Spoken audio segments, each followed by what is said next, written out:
So according to some leakers, we are already on the brink of receiving new chipsets from Apple, M1X, M2, whatever they call it. But should you wait for them or should you buy the M1 instead? We'll discuss both sides of the argument today. Let's get started.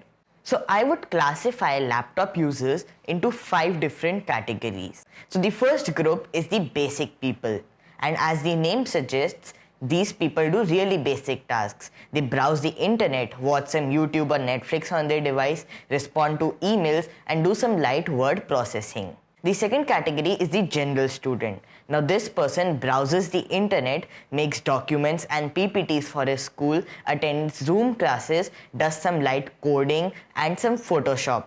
This also includes some very light video editing. Now there can be a lot of use cases, but we are talking about the general use. The third group of people is the office worker. Now this person gets more intensive than the normal student or the basic worker. This kind of person has 25 to 30 tabs open in his browser, additional 2 to 3 desktop apps open like Slack or PowerPoint, and this person works for long hours on his laptop. It can be 8 to 10 hours a day. The fourth group of people would be the enthusiasts. Now these people lie in between. Neither are they full-time pros nor are they complete beginners. What these people would do is intermediate 1080p to 4K video editing, along with intermediate to heavy use of Photoshop and other graphic designing software. Now these people can also do intermediate programming and also browse the web like normal people with 20 to 25 tabs open. The fifth and the most intensive category is the real pro.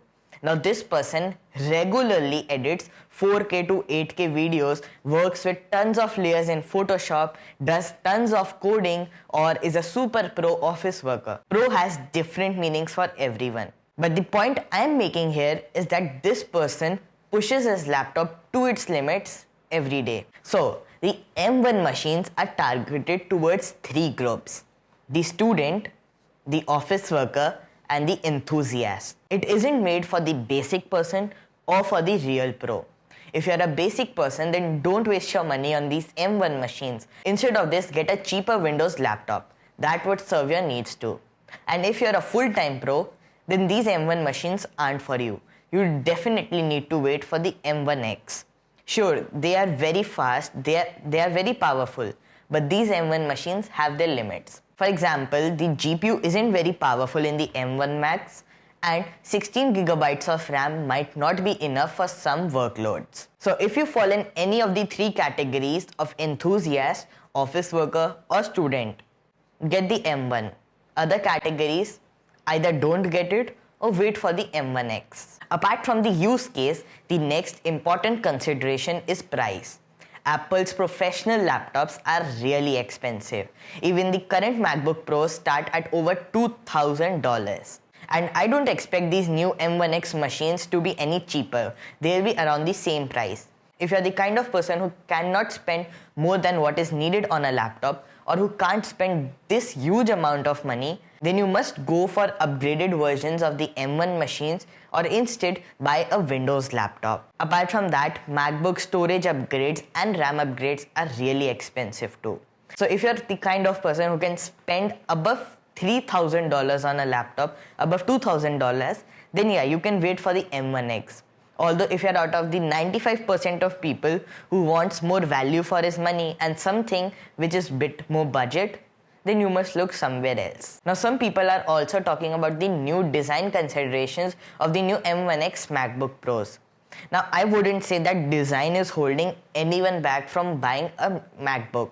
Even the current MacBooks look really good. Their design and aesthetics are already the best in the industry. The best keyboard, best trackpad, one of the best displays, the best build quality. If you want all the fancy colors in your MacBook, like some people are predicting for the M2 MacBook Air or whatever it is called, then you can get an iMac instead. And if you're looking for a bigger screen size, if 13.3 inches is too small for you, then get an ultra-wide monitor.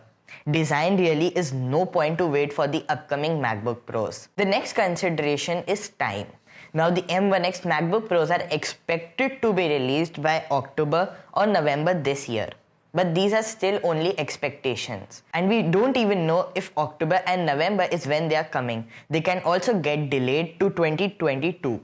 If you cannot hold out any longer for your laptop, if it's just dying, then get the M1 machine. You have no other options.